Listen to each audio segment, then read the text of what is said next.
Et c'est vrai que le judo, il n'y a pas de modulation, hein. Quand on fait du judo, on est dans l'intensité tout le temps. Il n'y a pas de... Je ne peux pas être dans une zone, on va dire une zone 2 ou une zone 3. C'est vraiment un combat de judo, ben voilà, c'est assez intense. J'ai l'impression que c'est un peu comme les tennisman. Un tennisman qui est fort que du revers ou que du coup droit, ça ne va pas jouer. Les meilleurs, c'est ceux qui ont un magnifique coup droit puis un magnifique revers. Et puis qui ont des slices, etc., qui ont vraiment plein de panoplies. Et dans la performance, c'est l'environnement. Est-ce que je suis Hmm. bien dans ma vie? Est-ce que je suis bien avec mes proches? Est-ce que je suis bien avec mon équipe avec laquelle je m'entraîne? Est-ce que j'ai des soucis personnels, etc. Tout ça, c'est extrêmement important. Ça, c'est la clé de voûte, c'est le sommeil. Si le sommeil s'ajoute, tu peux rajouter l'alimentation, les massages. Moi, je faisais l'immersion dans l'eau froide aussi, ça fait du bien. Et c'est aussi déstressant, etc. Mais si le sommeil, ça ne fonctionne pas, là, ça devient très, très compliqué. J'allais trop souvent m'entraîner. En fait, à un moment donné, tu crois que plus tu t'entraînes, et c'est presque une maladie, tu n'arrives pas à te dire j'y vais pas, tu vas et tu vas toujours à fond.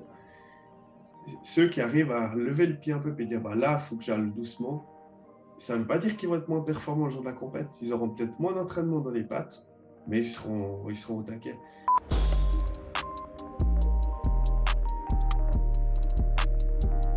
Bienvenue dans ce nouvel épisode. Avant de commencer, je voudrais dire un grand merci à Moxie Monitor, notre sponsor pour le podcast. Grâce à Moxie et leur soutien, tu pourras dès maintenant regarder les nouveaux épisodes du podcast enregistrés en anglais avec les sous-titres en français sur YouTube. Pour ceux qui ne connaissent pas encore le Moxie, c'est un appareil qui utilise la technologie de la spectroscopie au proche infrarouge, ou NIRS en anglais, pour mesurer la saturation musculaire en oxygène et le volume sanguin en temps réel. C'est un capteur non invasif qui se place sur la peau et qui peut être porté pendant tout type d'entraînement ou activité sportive. Les grimpeurs le portent sur leurs avant-bras, les joueurs de hockey sur la glace, les nageurs peuvent le porter dans l'eau. Je l'ai utilisé pour tester des joueurs de rugby, des athlètes de crossfit, des athlètes de sport d'endurance et bien plus. Le Moxie permet d'individualiser les périodes de travail et de repos, d'optimiser la charge de travail, les répétitions et les séries, d'identifier les seuils d'entraînement en temps réel et même de corriger les mouvements en fonction de ce que les données indiquent. Tu peux également utiliser le Moxie pour déterminer le facteur énergétique limitant d'un athlète ainsi que ses zones d'entraînement individuelles. Ce processus te permet ensuite de cibler le facteur limitant de l'athlète avec précision afin d'améliorer sa programmation, ses entraînements ainsi que ses performances. Tu peux afficher et collecter les données sur une montre Garmin et peux également coupler le Moxie avec d'autres outils de testing physiologique tels que les systèmes VO2 Master, Pnoe et Cosmed VO2. Le Moxie est un outil que j'utilise chaque semaine avec beaucoup de succès depuis plus d'un an et je le recommande vivement à tout coach, chercheur ou préparateur physique qui souhaite mieux comprendre et utiliser des données physiologiques dans le cadre de la santé, du fitness ou de la performance. Utilise le bon de réduction UPSIDE, UPSIDE, pour un rabais de 5% sur moxiemonitor.com/shop. Et maintenant, le podcast. Ok Glenn, on est live sur le podcast. Comment tu vas? Écoute, je vais bien. Je te remercie de m'accueillir aujourd'hui dans ce podcast. Ça me fait plaisir d'être là Bah avec écoute, toi. c'est un plaisir de te recevoir. Tu m'as envoyé un email en m'expliquant un petit peu ton histoire et les raisons pour lesquelles tu étais intéressé à venir sur l'émission ou sur le podcast et parler un petit peu de tout ça. Donc, bah, pour commencer, je vais te laisser te présenter un petit peu et puis après, on partira dans tous les détails. Donc, vas-y. Ok, bah alors, bah moi je m'appelle Glenn Menard. Je suis inspecteur scientifique. Je travaille sur les scènes de crime. Donc ça, c'est mon job à plein temps. Mais aussi, ben, je suis judoka. Enfin, j'ai été judoka presque l'entièreté de ma vie, durant 27 ans. Et puis, dernièrement, ben, on m'a diagnostiqué de l'arthrose de la hanche, ce qui fait que j'ai dû cesser cette activité. J'ai dû arrêter le judo. Et là, prochainement, on va m'opérer. À côté de ça, je suis aussi père de famille. J'ai deux petits loulous. Donc, quel Et âge? puis, la petite, elle a 4 ans. Et le grand, la petite, elle a 1 année. Et le grand, il a 4 ans. Ok. Ouais. Donc, beaucoup de boulot côté familial, beaucoup de boulot du côté de la police. Et puis, bah, moi, le sport, c'est ma passion. Donc, j'ai même écrit un livre dessus. Et j'espère qu'il sortira prochainement. En tout cas, Mhm. je suis motivé pour ça. Mhm. Comment est-ce que tu as découvert le judo? Alors, j'ai commencé le judo pour faire comme mon grand frère, hein, parce que mon aîné de 4 ans, il s'est mis au judo, puis moi, j'avais 5 ans. Du coup, j'ai dit, bah, je veux faire comme mon frère, je veux le suivre. Et puis, c'est comme ça qu'à 5 ans, j'ai acheté un petit kimono puis une ceinture blanche. Et du coup, tes premiers souvenirs dans le sport, c'était quoi? Ça t'a plu tout de suite ou... Ouais, du coup, ben, le judo au début, c'est pas un coup de foudre, hein, c'est plutôt comme un jeu. C'est pas un combat où on doit faire tomber l'autre, c'est plutôt un jeu où on doit essayer de faire des prises, etc. Et puis, la première chose qu'on apprend au judo, c'est plutôt à chuter. On n'apprend pas à faire des magnifiques projections, etc., etc. L'apprentissage commence par la chute. Donc, c'est vrai que c'est pas toujours coup de foudre, même si je trouvais que c'était super sympa de pouvoir sauter avec les copains sur le tapis et puis d'avoir un cadre vraiment, hein. Judo nous apprend beaucoup de règles, de valeurs qu'on doit respecter. Et c'est vrai que c'est assez intéressant pour un jeune enfant de commencer comme ça. Le fait d'apprendre à tomber, à ton avis, c'est une qualité ou une compétence qu'on devrait enseigner plus aux enfants? Alors, je te dirais que c'est pas d'apprendre à tomber qu'il faut faire, c'est apprendre à se relever chaque fois. Et c'est ça qu'on nous apprend au judo. Tu, tu chutes, mais chaque fois, tu dois te relever pour encaisser une autre chute, etc., etc. Donc, au début, c'est vrai que la première chute, elle fait un peu mal, hein, quand on a un petit corps de 5 ans. C'est pas évident, mais on apprend aussi à chuter, etc. Et après, apprendre à se relever pour rechuter, etc., etc., ben, c'est toute une philosophie, hein. Et c'est un peu ça, la vie, finalement. T'as fait du judo en compétition assez tôt ou est-ce que ça s'était venu un petit peu plus tard? Ouais, j'ai commencé super tôt la compétition. J'étais parti de mon premier club parce qu'ils ne voulaient pas faire de la compétition. Et vers 8 ans, j'ai commencé la compétition. Et j'en ai fait jusqu'à 31 ans. Alors, beaucoup, beaucoup de compétitions. Tes premières années en compétition, c'était comment? Et parle-nous un petit peu de ton expérience avec la compétition en judo. Alors, honnêtement, les premières années, c'est un peu un calvaire, hein. On a la boule au ventre, comme on dit souvent, avant un combat. On voit l'adversaire, on a un peu de l'appréhension, comment va se passer le combat, est-ce que je vais pouvoir est-ce que je vais être à la hauteur? Est-ce que je vais me faire mal aussi? Parce qu'au judo, c'est pas juste on joue et on perd, c'est on combat et on peut aussi se faire mal. On peut se faire passer une clé de bras, un étranglement, etc. Donc, il y a un peu une notion physique qui fait qu'il y a une appréhension dans le combat. Et c'est vrai que bah, moi, je me rappelle, hein, les premières années, j'avais tout le temps la boule au ventre, hein, la semaine avant la compétition.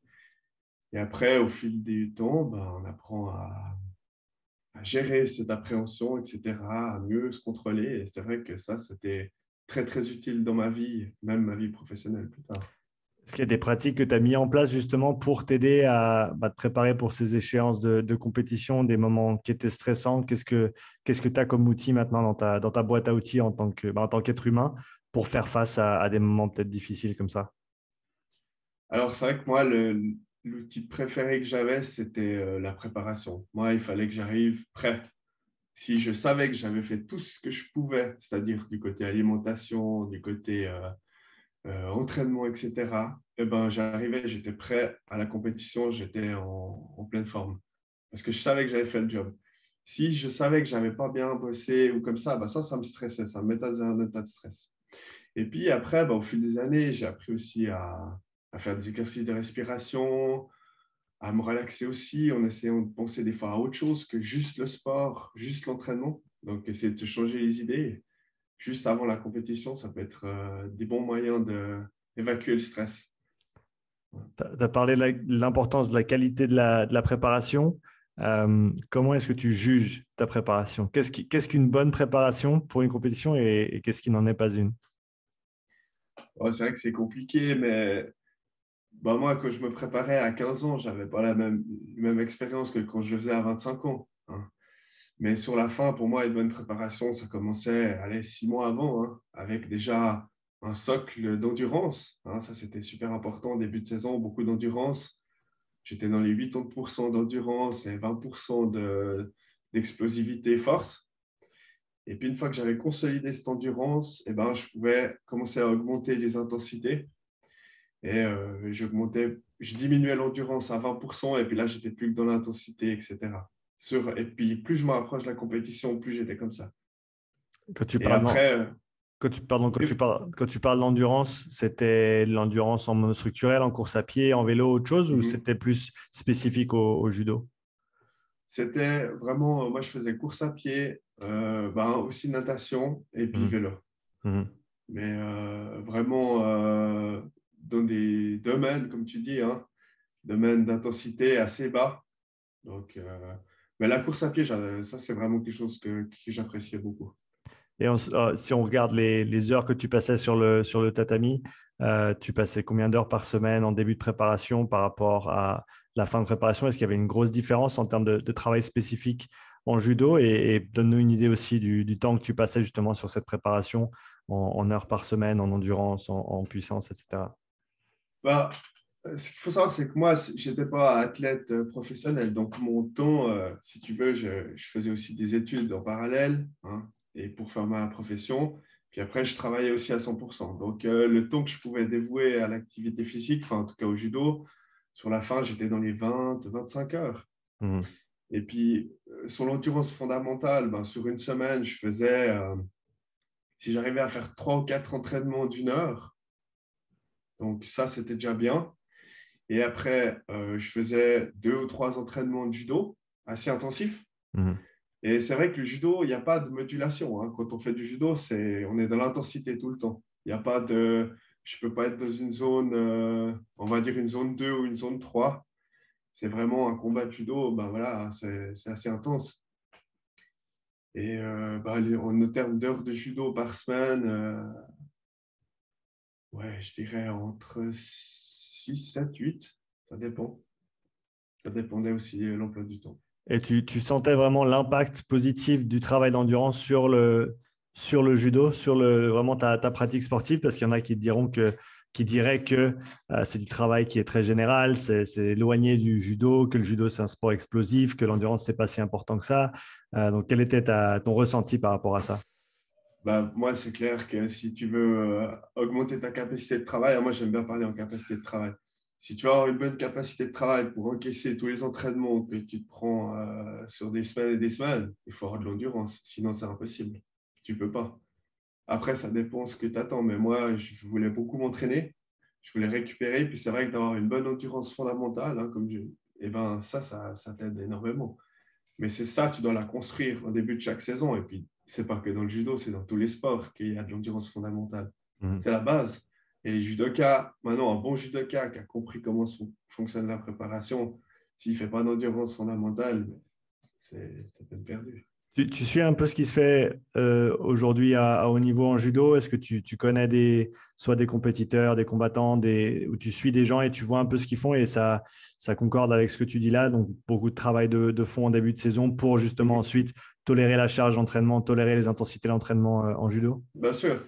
Moi, j'ai fréquenté ces structures, en tout cas nationales, hein, qui sont les cadres de compétences et tout ça. Et c'est vrai que bah, les gars, tu les vois quasi tout le temps sur le vélo, hein. Ils sont sur un vélo de salle, etc. Ou course à pied. Mais ça, c'est la base de la base. Et puis après, ben, la cerise sur le gâteau, c'est la puissance, c'est les entraînements. Voilà, ben, tu dois aussi soulever de la fonte, tu dois aussi développer ta force et ta puissance. Et ça, c'est la cerise sur le gâteau, c'est quand tu t'approches des gros événements. Enfin, ben, je dirais pas trop près non plus. Il ne faut pas travailler en force trop près. Mais disons que l'endurance fondamentale est super importante. Et puis maintenant, ils font comme ça, hein. Tu les vois en début de saison, bah, c'est toujours vélo, vélo, course à pied, course à pied. Et puis après, ben, ils rajoutent de plus en plus de judo. Mhm. Moi, je pense que ouais. Ça t'est arrivé d'en faire un petit peu moins et vraiment de le ressentir, de l'endurance en début de saison? Est-ce qu'il y a eu des périodes où tu l'as peut-être négligé un petit peu et t'as ressenti les conséquences? Ça tu t'en rends compte quand t'as fait ta compète, puis tu t'es vautré, quoi. Tu te dis, ouais, t'es à bout de souffle après 2 combats, t'as perdu. Et puis là, tu te dis, ouais, c'est vrai que j'étais un peu négligent sur certains aspects de l'endurance. Tu vois que t'as pas pu enchaîner les combats, hein. Judo, c'est pas un combat, c'est fini. C'est un combat, après tu as 5-10 minutes, un deuxième, 5-10 minutes, un troisième. Et plus tu t'approches de la finale, ben, ça peut vite faire 5-6 combats d'une journée. Donc, il faut que le corps il puisse récupérer. Et puis, si tu n'as pas une bonne endurance, c'est compliqué. Ça t'est arrivé de faire des journées disons, de simulation de compétition où tu allais faire plusieurs combats intenses dans la même journée, mais en dehors d'une compétition officielle, on va dire, pour te préparer? Non, mais les entraînements de judo, souvent sont assez basiques, entre guillemets, c'est on met plein de judokas dans une même salle et puis on fait que des combats. Mhm. Hein. Donc, c'est des gens qui viennent de différents horizons. Et puis, c'est ça là, qui est hyper intéressant. C'est que tu vois d'autres gaillards qui ont d'autres façons de combattre. Et puis, tu te mesures à eux. Et un entraînement de judo, ça peut être 1 heure et demie où tu les mets dans la même salle et ils font des combats non-stop. Mhm. Donc là, c'est même pas que tu as le droit d'aller faire une pause. C'est tu restes sur le tapis et tu enchaînes des combats. Donc, pendant 1 heure et demie, tu vas te taper, je ne sais pas combien d'adversaires. Donc Mhm. ça, c'est déjà des bonnes simulations. Si tu arrives à t'entraîner comme ça, après le jour de la compète, tu es au top. Mhm. Est-ce qu'il y avait certains aspects du sport que tu affectionnais particulièrement et d'autres qui peut-être qui te plaisaient un petit peu moins, des choses à faire, certaines pratiques, des éléments techniques ou autre chose? Ouais. C'est super intéressant parce que je viens d'en parler dernièrement dans un post. Moi, c'était les combats au sol. J'aimais pas trop ça. Moi, j'aimais bien debout, le judo aérien, le fight. Et quand c'était au sol, j'aimais pas. C'était des techniques, des choses. Et au cours des années, en Ligue nationale, là, quand je faisais mes combats et tout, je me suis rendu compte que je gagnais de plus en plus de combats au sol. Et en fait, même si c'était un aspect que je n'aimais pas, je me suis dit, il faut que je me développe là-dedans. Et, et en me développant là-dedans, ce qui était mon point faible, ben, c'est là que j'ai commencé à gagner vraiment pas mal de combats.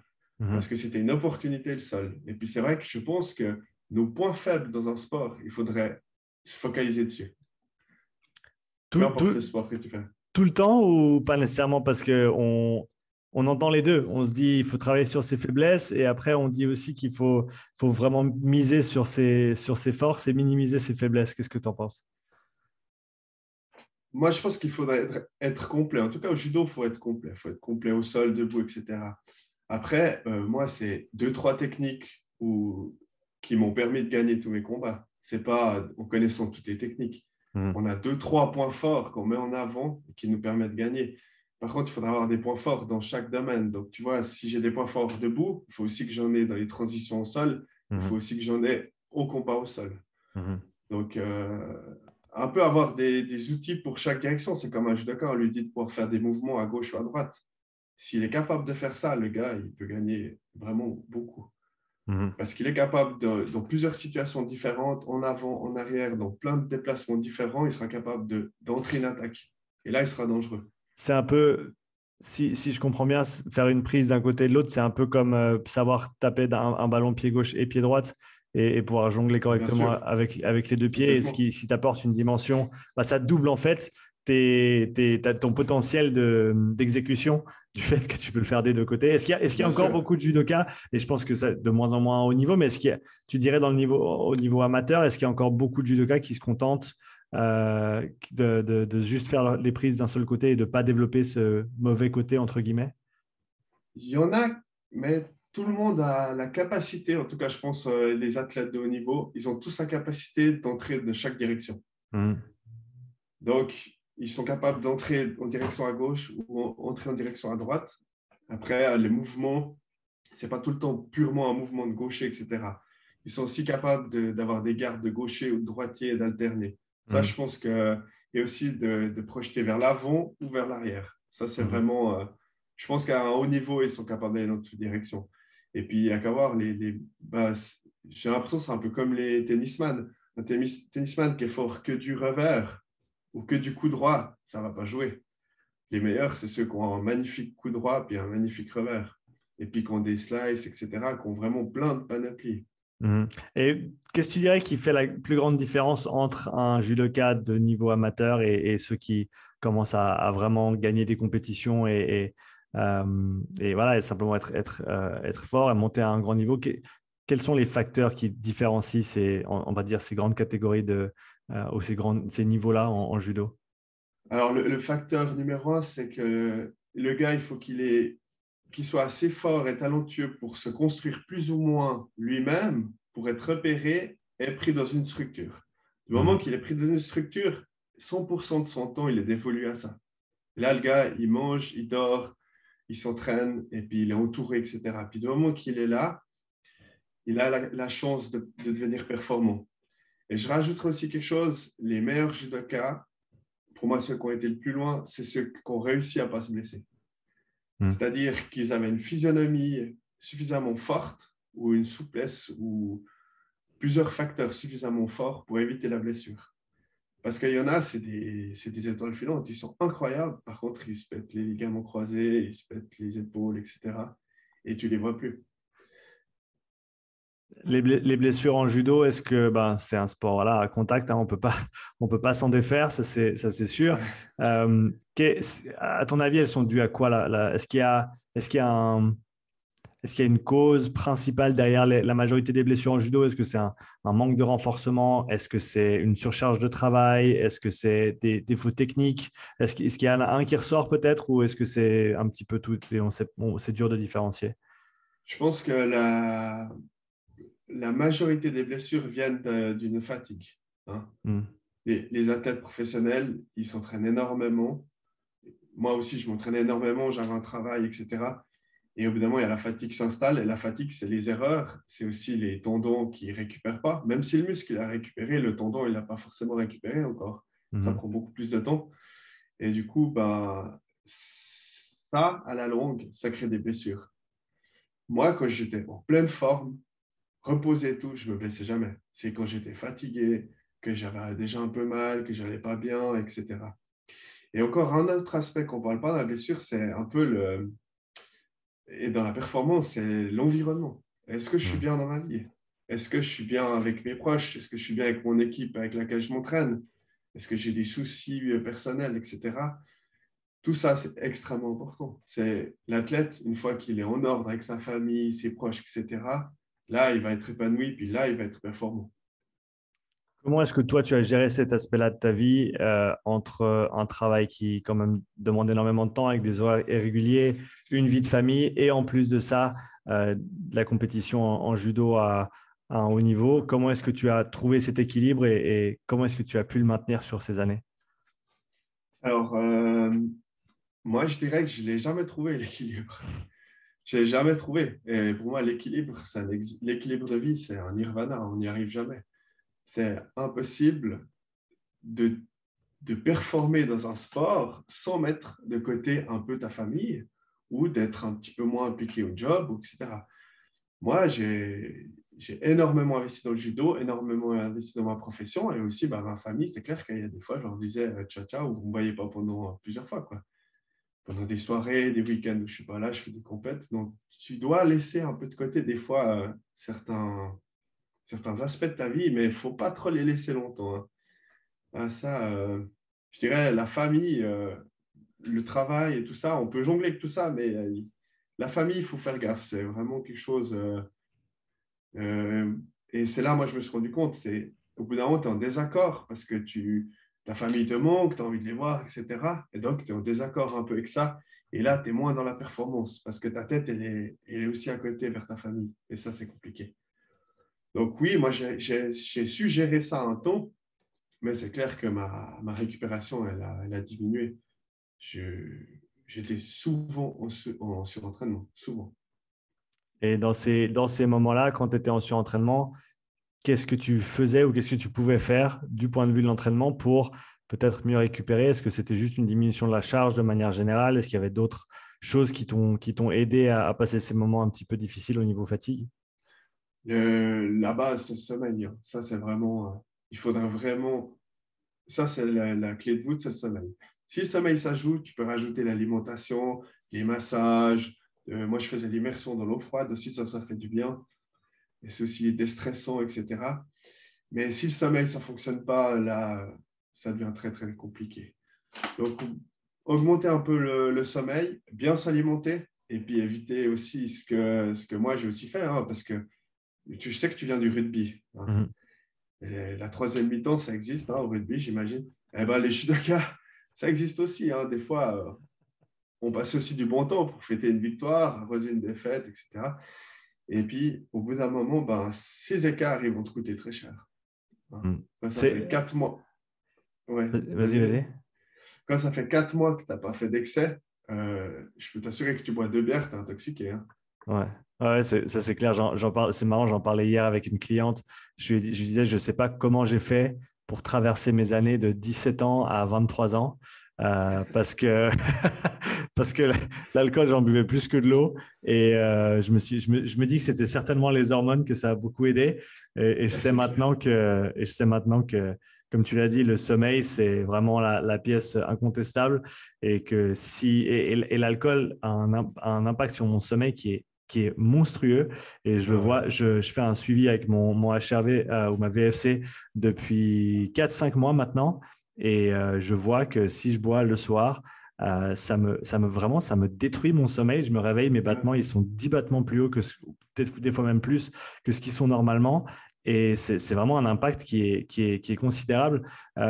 Est-ce que tu as une période où tu étais plus jeune, où tu pouvais mieux tolérer justement ces écarts et à un moment donné, ça, Ouais, bah, ça t'a un petit peu rattrapé? bah, moi, je sais pas, il y avoir un mur vers 28-30 ans. Ah, Hein. Donc avant, ça allait. Mais après, moi, je suis comme toi, j'ai aussi une montre connectée et je vois très bien le repos la nuit, c'est une catastrophe, quoi. mhm. Des fois, j'ai 2 verres de rouge, et même là, 2, 3 verres de rouge. Si tu es assez en forme, tu t'entraînes souvent et tout, 2, 3 verres de rouge tard le soir, mais c'est une cata, tu ne te reposes pas. Il y a un seuil comme ça, au bout d'un moment, le corps, il supporte moins. C'est un stress pour le corps, hein, quand même, ces substances. C'est toxique et ben, ça se voit vu l'état dans lequel ça nous met. Euh, c'est une chose que j'ai commencé à faire, c'est si je vais boire des coups, je vais essayer de le faire plus tôt dans la journée. Et je Ouais, vais essayer d'éloigner au maximum de l'heure du coucher, on va dire, parce que vraiment, je trouve en tout cas, et je ne sais pas si ça se tient au niveau de la recherche ou autre, mais plus c'est proche du moment du coucher, et plus ça a un effet, un impact négatif important. Au contraire, si ça commence un peu plus tôt et tu t'arrêtes assez tôt et que tu bois ensuite il faut pas s'arrêter. mal de flotte, faut savoir s'arrêter, faut être stratégique, faut trouver Ouais. la bonne heure, mais au final, c'est quand même pas la même chose. Et c'est ça, et ce qui est super intéressant dans ce débat, on peut parler d'alcool tout le long, mais c'est que dans notre société, l'alcool est omniprésente. Mhm. Omniprésente. Et maintenant, moi, j'étais un judoka, mais je suis aussi un flic, je suis aussi un père de famille, j'ai des potes, etc. Et moi, quand je vois mes potes, ben, j'ai aussi envie de passer un bon moment. Donc, c'est hyper contradictoire, tu vois, entre le gars qui fait sa prépa à fond et puis de temps en temps, bah, tu bois un petit verre, tu t'amuses, etc. Et c'était un équilibre très compliqué à gérer. Hein. Ouais, et comme tu l'as dit, ça fait vraiment partie intégrante de notre culture, on dira. Et Mhm. je pense que c'était il y a 2 ans en arrière, j'ai fait 2 ans sans boire une goutte d'alcool. Ah ouais. Sauf quand la dame au bar m'a donné c'était quoi? C'est une pina colada. Je lui avais demandé sans alcool et elle me l'a donné avec. Et j'ai pris une goutte. J'ai dit, c'est pas sans alcool, ça. C'est pas sans alcool. Et du coup, enfin bref, elle l'a changé. Mais sinon, j'avais vraiment pas bu pendant 2 ans. Et c'est vrai que même au niveau social, c'était pas difficile parce que je savais pourquoi je le faisais et j'en avais besoin et enfin j'étais résolu là-dessus. Mais la pression des gens autour de toi Allez, et la pression qu'ils te mettent, c'est comme si, je sais pas, je sais pas, j'ai la peine à décrire le ressenti, mais c'est genre, mais vas-y, mais prends le train avec nous, mais pourquoi tu rentres pas? Vas-y, mais fais-le. Et qu'est-ce que tu fais? Pourquoi tu fais pas pareil? Et c'était vraiment ce ah, c'est ressenti-là que violent. j'avais au niveau social, ce qui est, c'est vraiment bizarre comme ressenti. C'est vrai, pour moi, c'est vrai que c'est ancré dans notre société, en tout cas dans cette partie de l'Europe, etc. Hein. Après, je ne connais pas, je n'ai pas vécu un peu partout, mais il me semble que l'alcool est quand même bien implanté un peu partout. Et c'est vrai que ça c'est compliqué à gérer. Ça, bah, les pros, hein, c'est fini, ils disent direct non, et ils touchent même plus une goutte. Mhm. Mais après, bah, voilà, il y a aussi des fois où ils fêtent, hein, j'imagine. Tu avais des périodes justement sur des préparations sérieuses en amont de compétition où enfin, étais restreint à ce niveau-là, tu te restreignais à ce niveau-là au niveau consommation d'alcool et d'autres choses aussi qui pouvaient avoir un impact négatif sur ta préparation? Je l'ai fait, hein, moi j'ai fait des 3 mois sans une goutte, etc. Mais après, ce que j'ai remarqué, c'est qu'au bout d'un moment, ça commençait à me stresser, à me peser sur le moral. Je me disais, mais moi, il faut que je vois mes potes un coup, faut que je m'évacue un peu l'esprit. Là, je fais que de bosser, que de faire du judo, que de faire de la Mhm. muscu, que de faire de la course à pied. Il faut un peu relâcher la pression. Et la fois où j'avais fait le meilleur résultat, là, j'avais fait champion d'Europe police en Allemagne. Mhm. Et j'avais eu un enterrement de vie de garçon 3 semaines avant. Et impossible pour moi de dire je viens pas, quoi. C'était mon meilleur pote et tout. Et ça m'avait tellement fait évacuer la pression qu'après, je m'étais remis au boulot à fond pendant 3 semaines et j'étais vraiment bien dans ma tête parce que ça m'avait permis de calmer le jeu, de ne pas être à cran, de toujours dire non, non, je ne mange pas ça, non, je fais attention. Au bout d'un moment, c'est compliqué à gérer aussi, hein. Ouais, c'est clair. Si on en vient, si on en vient à ton diagnostic au Oui. niveau de la hanche, comment ça s'est déroulé? Comment est-ce que tu l'as appris? Est-ce que tu avais déjà des douleurs auparavant? Alors, moi, j'avais dit, je fais mon dernier combat à Yverdon avec mon équipe et puis après, j'arrête. Et je fais mon dernier combat, je te promets, le lendemain, j'ai mal à la hanche. Tu sais, je relâche, le lendemain, j'ai mal à la hanche, je me dis, c'est bizarre. Je vais voir mon généraliste, il me dit, ah, va faire une radio et tout. Je fais la radio, il me dit, bah là, tu as une arthrose de hanche avancée, quoi. Il m'envoie chez un médecin du sport, le diagnostic est confirmé. Mhm. Et puis après, ils m'ont dit, bah basta, quoi. Et moi, j'ai dit, ben, j'aimerais bien continuer encore 6 mois parce que j'avais encore envie de dire au revoir au judo. C'était une telle surprise, je ne pouvais pas arrêter comme ça. Mhm.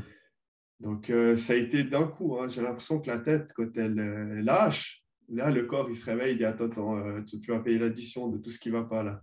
Mhm. Ouais. Est-ce que avec le recul, et d'ailleurs, si j'ai bien compris, ton opération, elle est tout bientôt là, hein? Ouais, alors de 3 semaines, si ça joue avec le Covid, ouais. Ouais, Enfin, février, début février. début février.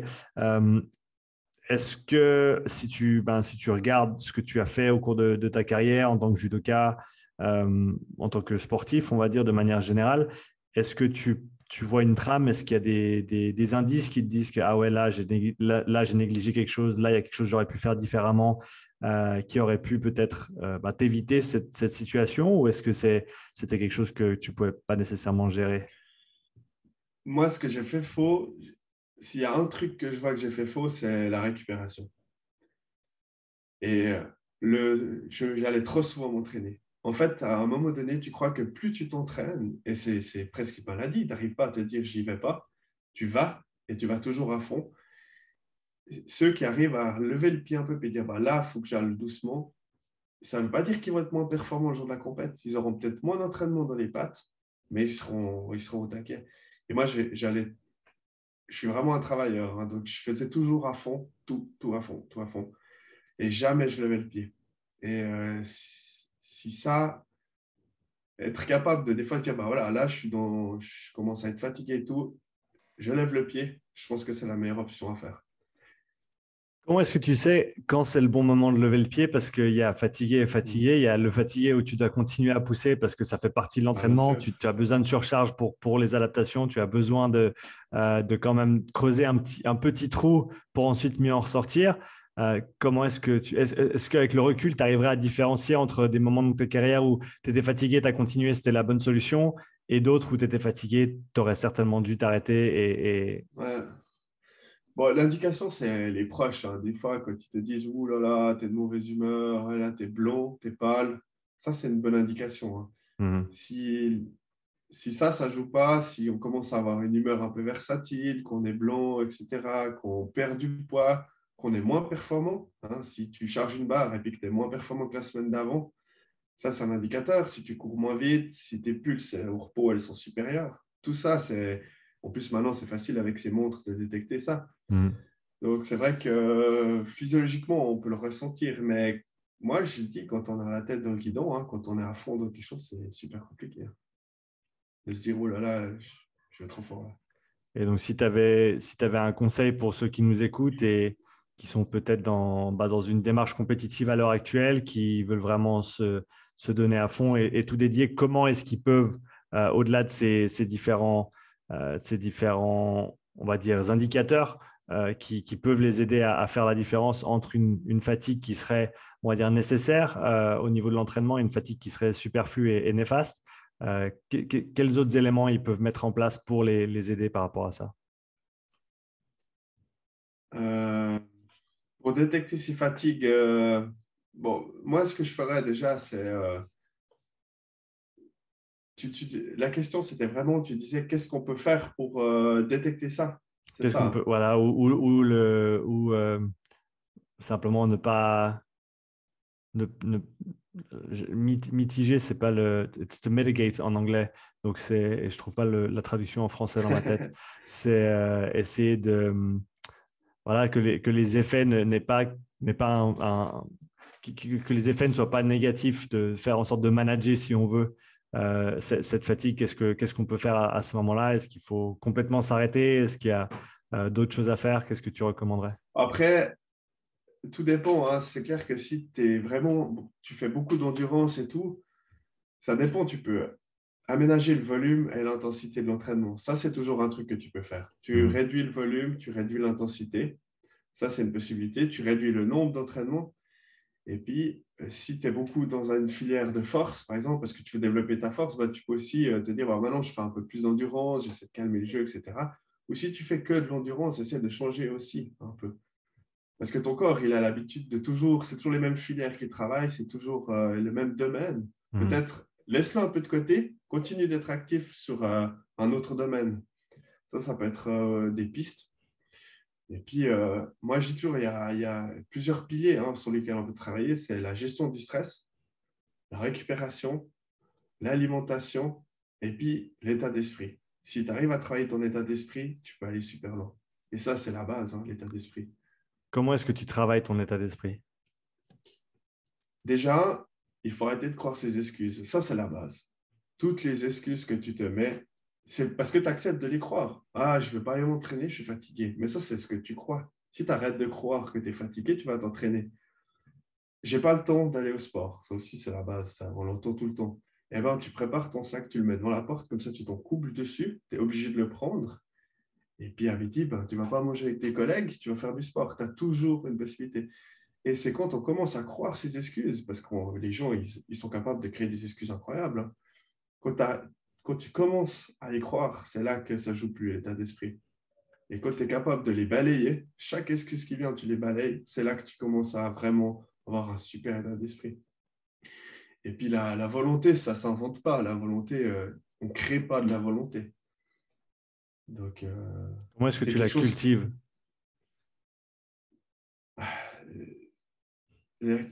C'est compliqué, ça, hein. La volonté, moi, je dis, c'est un peu le caractère de la personne. C'est comment il a été éduqué, comment il a vécu. Moi, depuis que j'ai 5 ans, je vais sur des tatamis. Donc, pour moi, c'était normal d'aller à l'entraînement. Si tu veux, chaque soir, bah, je savais que j'allais à l'entraînement. Ce n'était pas une question. C'est comme le matin, tu te réveilles, tu ne te demandes pas si tu vas te brosser les dents, tu te les brosses. Voilà, c'est pareil, c'était devenu une habitude. Donc, plus tu as des habitudes, moins tu as besoin de volonté. Si tu développes une super habitude tous les matins, bah, je fais mon cardio à jeun pendant 45 minutes, c'est même plus de la volonté. Après, tu te réveilles le matin, tu fais ton truc, il n'y a pas de question. Et puis, bah, ouais, la volonté, c'est compliqué, hein. La motivation, c'est éphémère, hein. Bah, j'ai un coach, il me motive, il me crie dessus, il me dit de faire ça, puis après, le coach il disparaît. Bah, qu'est-ce qui se passe? Il n'y a plus que la volonté, hein. Il n'y a plus que ta propre volonté, puisqu'il n'y a personne pour te dire ce qu'il faut faire. Mhm. Pour en revenir à ton diagnostic, comment est-ce que ça t'a affecté au niveau psychologique quand tu as appris ce qui se passait avec ta hanche et ce qui allait certainement devoir se passer ensuite? Bon, ça, il m'a fallu longtemps pour répondre à cette question, mais moi, je le dis clairement maintenant, c'est la claque, la dépression, quoi. Ça, c'est clair. Un gars qui est passionné par le judo, tu lui dis du jour au lendemain, c'est fini, et puis il faut arrêter parce que sinon, tu vas avoir une prothèse tout de suite. Je veux dire, c'est la dépression, quoi. Tu ne peux pas encaisser ça quand tu as vécu judo toute ta vie. Et ça, pour moi, c'était extrêmement compliqué à digérer. Mhm. Et pour digérer ça, il m'a fallu des années et j'ai écrit un livre là-dessus. Il a Mhm. fallu que ça sorte. J'ai fait énormément de développement. J'ai lu beaucoup de bouquins, etc. Il a fallu que j'aille chercher un peu des expériences similaires. Est-ce qu'il y a déjà Mhm. des gars qui ont à 30 ans qui ont eu ça et tout? Et j'en ai pas trouvé beaucoup d'expérience où on parle de ça. Et Mhm. c'est pour ça que je suis super content aujourd'hui qu'on en parle parce que je pense qu'il y a... ça intéresse les gens parce que les gens s'entraînent tous énormément. Et quand ils arrivent en face d'une blessure, eh ben, la réaction, il faut savoir gérer après, hein. Avec le recul, qu'est-ce que tu aurais voulu faire différemment dans cette période de transition difficile où tu dois, comme tu l'as dit, accepter cette blessure et presque changer ton identité parce que quand ton Mhm. identité, Ben, c'est ça. elle est fusionnée avec ton sport, avec ton activité et que tout d'un coup, tu peux plus la pratiquer. Voilà, avec le recul, qu'est-ce que tu te serais dit à toi-même?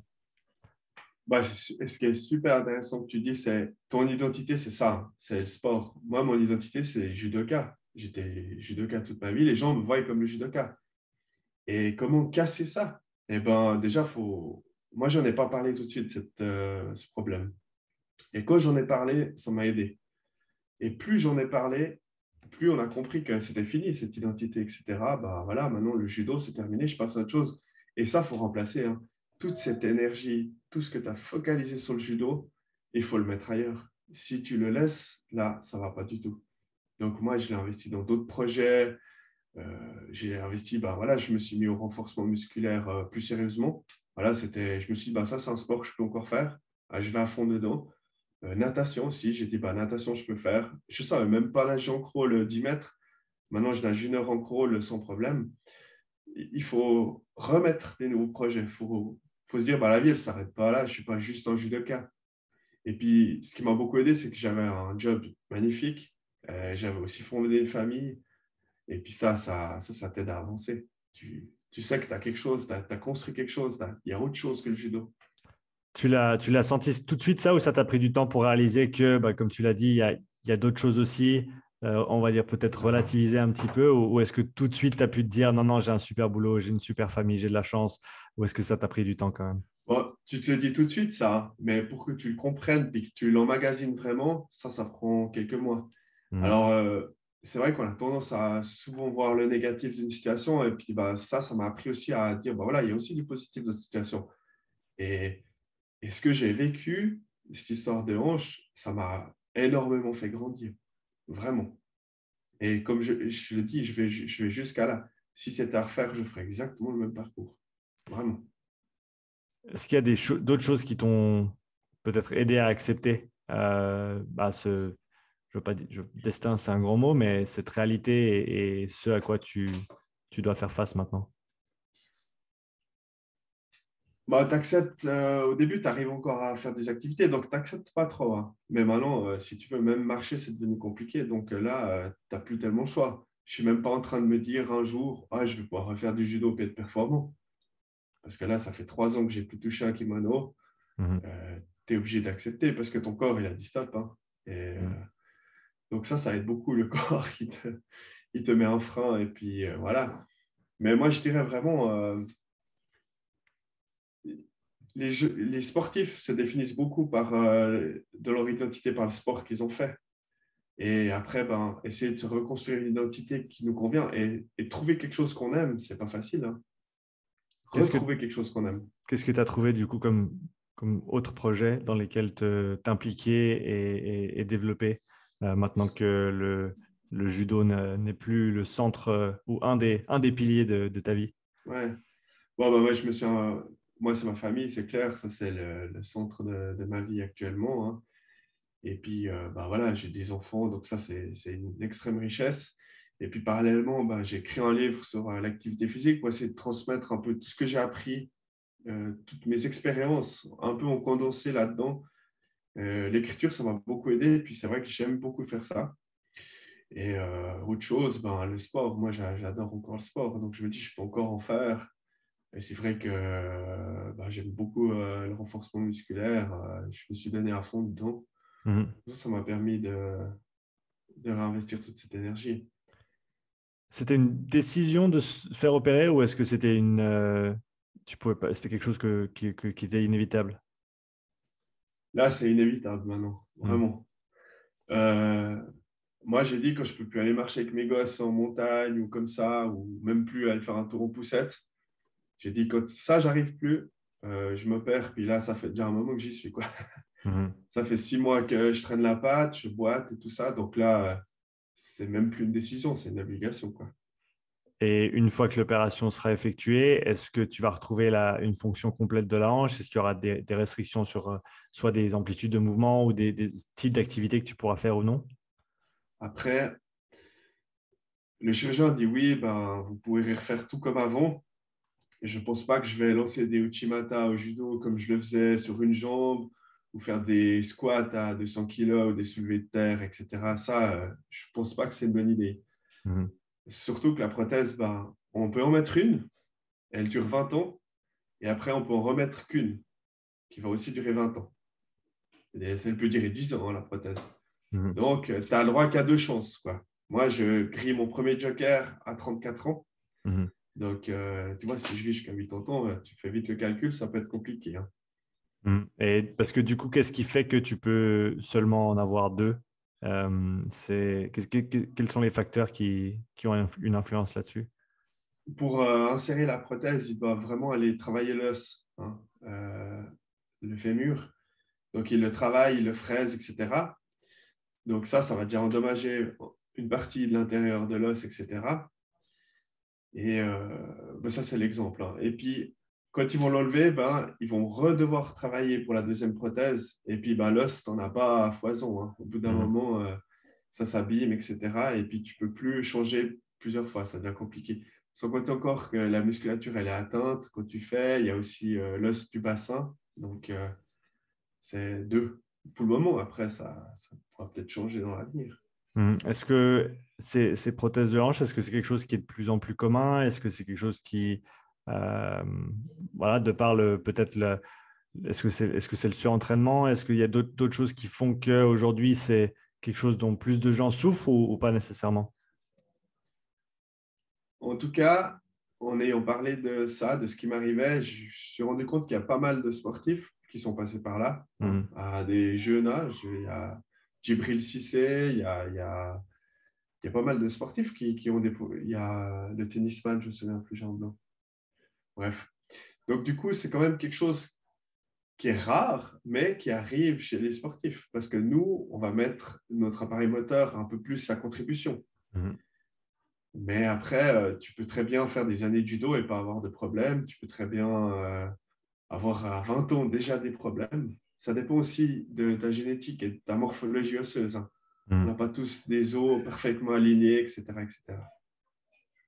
Si tu avais un conseil pour ceux qui peut-être sont malheureusement au début de cette aventure, qui ont eu un diagnostic récemment et qui ont de la difficulté à gérer tout ce que ça implique, qu'est-ce que tu leur dirais? Bah, déjà, vous n'êtes pas seul, il y a déjà des gens qui ont traversé ça. Et puis, ce que je dirais, ben, il faut faire avec, il faut apprendre à vivre avec, et puis il faut arrêter de voir que le négatif dans cette situation. Sinon, t'es bouffé. Essaie de voir ce qu'il y a de positif. Et ça, c'est vraiment pas facile. Et moi, je fais des belles théories là, mais de temps en temps, j'ai des rechutes, hein. Et après, ma femme, elle me met un coup de pied au cul et puis c'est reparti, quoi. Pardon pour le langage, hein. Il n'y a pas de Mais problème. c'est vrai que c'est pas toujours un long fleuve tranquille. Et puis, bah, ça arrive, c'est comme ça, hein. Tu veux faire du sport à fond, tu veux te mettre des objectifs incroyables, mais après, il faut aussi savoir ce que ça a pris, tout ça, hein. Mhm. Je connais aucun sportif qui a fait des années de sport intensif qui a pas mal à quelque part. S'il y en a un, franchement, qui se manifeste et qui me dise, parce que on a tous des bobos, ça c'est clair. Là, il y Mhm. avait Fred, l'autre fois, tu l'avais sur le podcast. Mhm. Et c'est aussi un judoka, mais il disait, il est cassé de partout. Et il faisait le listing de ses blessures. Moi, Je me je me rappelle. m'arrêterai. Je me m'arrêterai. Et je pense qu'il en a oublié la moitié, quoi. Mhm. C'est vrai que, ouais, ben ça a un coût, hein, de faire toute cette activité physique et puis tous ces objectifs et tout ça. Donc voilà. Mais rester positif, ça c'est le plus dur. Il faut le Euh, faire. Glenn, tu as parlé du livre que tu as écrit. Euh, Mhm. Quel est le titre de ton livre? Alors, le titre, c'est ce qu'il y a de plus dur à trouver dans un livre. Moi, ce que j'ai mis, c'est reconnecter le corps et l'esprit par l'activité physique. D'accord? Les gens, ils ont tendance à croire que l'activité physique, c'est juste un corps. Mais non, il faut aussi que la tête, elle suive. Il faut aussi réfléchir à comment on fait l'activité physique et tout ça et tout ça. Donc, j'ai mis ce titre. Après, ça changera peut-être. Ça dépend de l'éditeur ce qu'il me dit, mais on verra. Tu as une date de parution déjà pour le livre? Non, si tu veux, là, j'ai diffusé mon livre à plusieurs éditeurs et puis j'ai reçu déjà une réponse positive. Donc, j'attends aussi d'avoir deux, trois réponses. Mhm. Et puis, on verra peut-être cet été. Ça prend pas mal de temps, hein. Puis surtout que j'ai un sacré... J'ai écrit pas mal, en fait. Mhm. Voilà. Tu m'enverras le lien une fois qu'il sera disponible, que je puisse le rajouter Bien sûr. dans la description pour les futurs auditeurs du podcast. En tout cas, Glenn, merci d'être venu sur le podcast pour parler de ton parcours, parler de tes Merci à toi. expériences. C'était un plaisir d'échanger avec toi. Si les gens souhaitent suivre un petit peu ce que tu fais ces jours-ci, où est-ce qu'ils peuvent te retrouver en ligne? Alors moi, je mets régulièrement sur Instagram des posts par rapport au sport, etc. Et puis, je vais aussi un peu essayer de couvrir l'opération pour que les gens essayent un peu un feeling de qu'est-ce qui se passe, etc. Et j'ai aussi une page Facebook. Et voilà. Super, bah écoute, j'invite tous ceux qui nous regardent ou qui nous écoutent à aller te suivre sur Instagram, suivre ce que tu fais là-bas. Et bah, encore une fois, merci beaucoup pour ton temps. C'était un plaisir d'échanger avec toi. Et je te remercie beaucoup. Et puis, merci pour la qualité du contenu que tu nous offres chaque fois. Ça, c'est vraiment un plaisir. Heureusement qu'il y a des gars comme toi. Ça fait plaisir. Merci Glenn. Bonne journée à toi. Allez, tout le monde. Ciao, ciao. Merci d'avoir écouté cet épisode. Si tu souhaites soutenir le podcast, prends quelques instants pour laisser un témoignage écrit et 5 étoiles sur l'application Apple Podcast. Si tu veux revoir cet épisode, tu retrouveras l'enregistrement vidéo complet sur ma chaîne YouTube. Tu y trouveras également des centaines d'heures de contenu gratuit, tous mes podcasts, mes pensées du jour, mes présentations structurées et bien plus. Donc n'attends pas, abonne-toi et je te dis à tout bientôt pour le prochain épisode. Allez, ciao!